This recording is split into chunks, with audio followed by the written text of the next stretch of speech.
श्री जीवन राम जी को कि वो आए और अपने विचार प्रस्तुत रखें।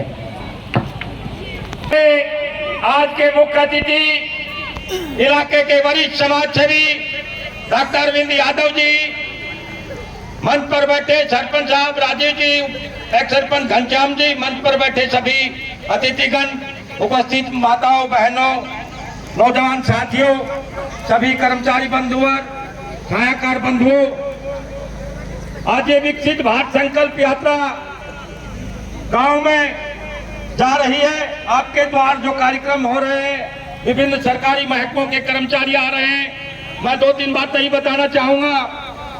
जैसे ओल्ड एज पेंशन है, उनकी आईडी में काफी त्रुटियां हैं। पहचान पत्र में कुछ है, कई केस गांव में से है,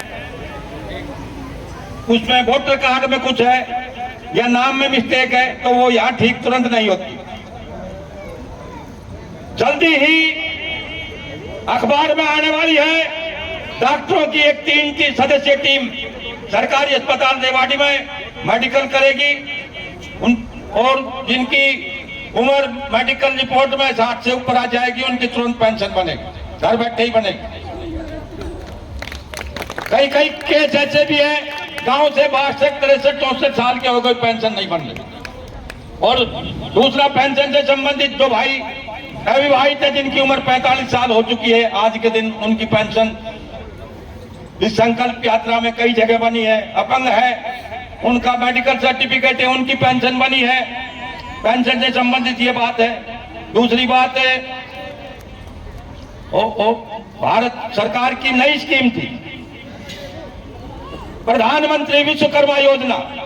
हमारे पास कल ही संदेश आया है, माननीय प्रधानमंत्री जी ने इस योजना के तहत 24,000 करोड़ रुपए बैंकों को दे दिए हैं और इस योजना में 18 स्कीमें शामिल की गई है।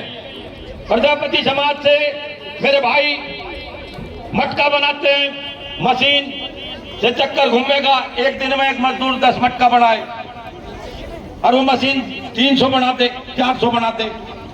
बड़वे की बहुत डिमांड बढ़ रही है देश में, बड़वे की चाय पिएंगे कहीं भी जाओ तो। बड़वा अन्य बहुत सारे आइटम है।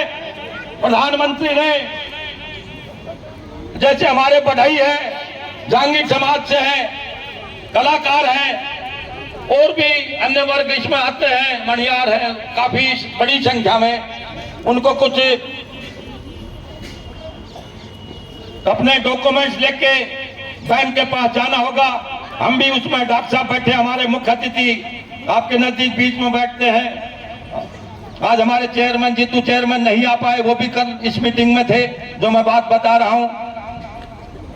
तो इससे बहुत बड़ा लाभ मिलने वाला है। प्रधानमंत्री ने ऐसी घोषणा की थी कि जो कलाकार हैं, बढ़ई है, हाथ की कारीगरी के उस्ताद हैं, लेकिन वो उनको समुचित पैसे के अभाव में और वर्तमान समय में जो स्कीम प्रधानमंत्री ने चलाई है, उसका बहुत जल्दी आपको फायदा मिलने वाला है।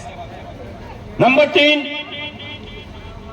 मेरा बागवानी विभाग से निवेदन है, ये इलाके में मीठा पानी है, ये कुंड की बेल्ट सारा मेहनती किसान है। भविष्य में आप ऐसी फसलें उगाओ, ऐसी सब्जियों का महंगी है जो 1-1 एकड़ में 5-5, 7-7 लाख, 3-3, 4 लाख, 2 लाख की इनकम दे सकती है। अपने बागवानी विभाग का ऑफिस भी जिले का जो हुड्डा चौक है उसके पीछे है, हॉस्पिटल के पीछे। और अपने एडिशनल डायरेक्टर बागवानी विभाग के, वो भी पहले यहाँ जिले के अफसर रह चुके, लोहाना दहाना गांव के हैं, चंडीगढ़ बैठते, पंचकुला। नहीं, बहुत ज्यादा स्कीमें हैं बागवानी विभाग में। कुछ किसानों को जानकारी भी होगी, जैसे कोई सब्जी लगाता है बांस बल्ली के लिए, कोई अलग अलग तरह की खेती करता है, कोई सब्जी की करता है, उसमें बहुत ज्यादा सब्सिडी मिलती है। तो इस योजना का भरपूर लाभ उठाएं। अन्य सरकारी विभाग भी मेहनत कर रहे हैं। कई बार आप निराश लौट जाते हो, निराश मत होना। एक उज्ज्वला योजना में भी सिलेंडर बांटे हैं। मैं बताना चाहूंगा कि दिसंबर तक की स्कीम थी, जो जिनके कागज दिसंबर तक बन गए, उनके गैस एजेंसी के सुरेश जी बैठे ये कागज डॉक्यूमेंट निकाल के लाते हैं, जिनके नहीं बने, जो कागज वहां जमा करवाए थे, भारत सरकार बहुत जल्दी रिन्यू करने वाली है। इसको और 3 महीने आगे बढ़ाया जाएगा उज्ज्वला योजना को। उन सबके बनेंगे जिन्होंने अपने कागज लेट जमा करवाए हैं। कोई ये ना सोचे अब उसको मिल गया, मेरे को नहीं मिला। ये नई जानकारी हम आपको बता रहे हैं। भारत सरकार भी प्रधानमंत्री फसल बीमा योजना, चाहे प्रधानमंत्री किसान सम्मान निधि की बात है, कई किसानों की 1-2 बार किसान सम्मान निधि रुक जाती है, नहीं आ रही, तो वो भी कृषि विभाग के अधिकारी बैठे हैं, कल्याण विभाग के अधिकारी बैठे हैं। कई माताओं बहनों की बेटियों की शादी थी, उसमें लेट हो जाती है। बेटी की शादी में सुकन्या समृद्धि योजना में 71,000 रुपए मिलता है, तो कई बार ऑनलाइन अप्लाई होता है। सारे डॉक्यूमेंट्स अगर किसी को ना मिला हो, अप्लाई कर रखा हो, तो कल्याण विभाग के अधिकारी बैठे हैं, अपने डॉक्यूमेंट्स लेकर आए। और मैं एक और निवेदन करूंगा, जैसे हेल्प डेस्क हो, जैसे इंक्वायरी के अंदर होता है, कोई भी व्यक्ति अंदर आए तो अपने कागज दिखाए पहले। एक इंक्वायरी जैसे रेलवे स्टेशन पर होती है, हेल्प डेस्क समझ लो, उसके कागज देख के बताए भाई इतने नंबर मेज पर चले जाओ। कई व्यक्ति मैंने देखा है 99 का काम हो जाओ, एक भटक के वापिस चला जाएगा, उस पर पूछता। तो एक हेल्प डेस्क, उसमें गाँव की पंचायत भी आ गई, युवा क्लब भी आ गए, महिला मंडल भी आ गई, आशा वर्कर भी, आंगनवाड़ी भी, वो भी उनकी सहायता करें, सभी सहायता करें।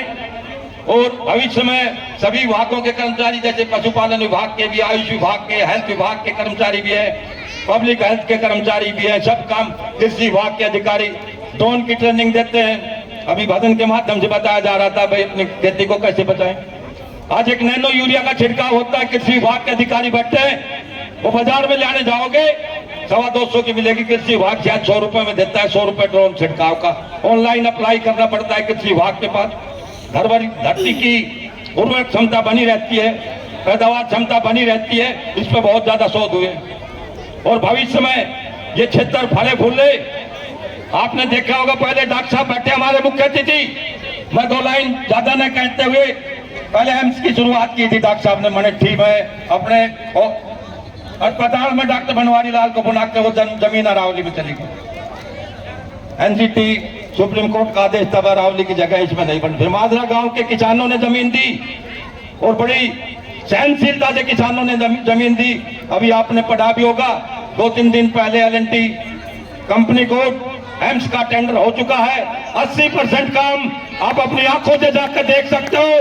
जो 4 दीवारी बन रही है, उसके पिलर सीमेंट में, सरिये में, और दीवार कंक्रीट की बनेगी, सरिये और कंक्रीट की बनेगी, ईंटों की चिनाई की नहीं बनेगी सेफ्टी के हिसाब से।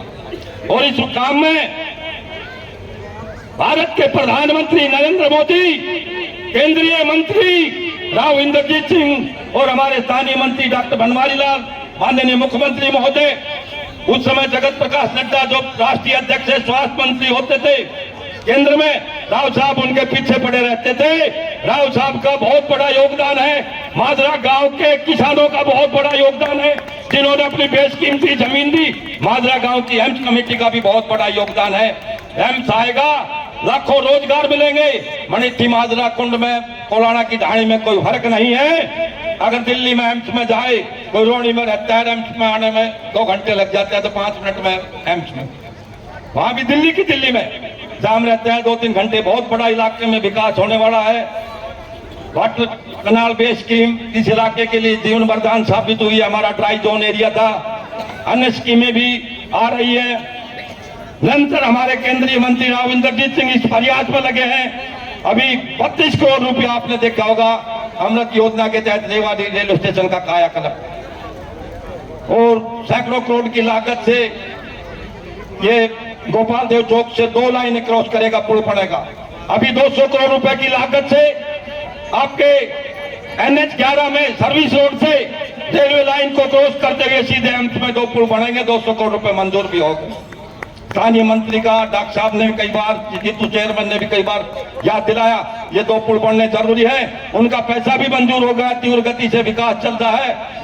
अंत में मैं ज्यादा न कहता हुआ पुनः इस सफल कार्यक्रम के लिए स्कूल के सभी बच्चों को, छोटे बच्चों को, आयोजकों को, सभी सरकारी कर्मचारियों को, गांव की पंचायत को, विशेषकर माताओं बहनों को जिनकी उपस्थिति बहुत अधिक थी, सभी को अपनी तरफ से धन्यवाद देता हूं। जय हिंद, जय भारत।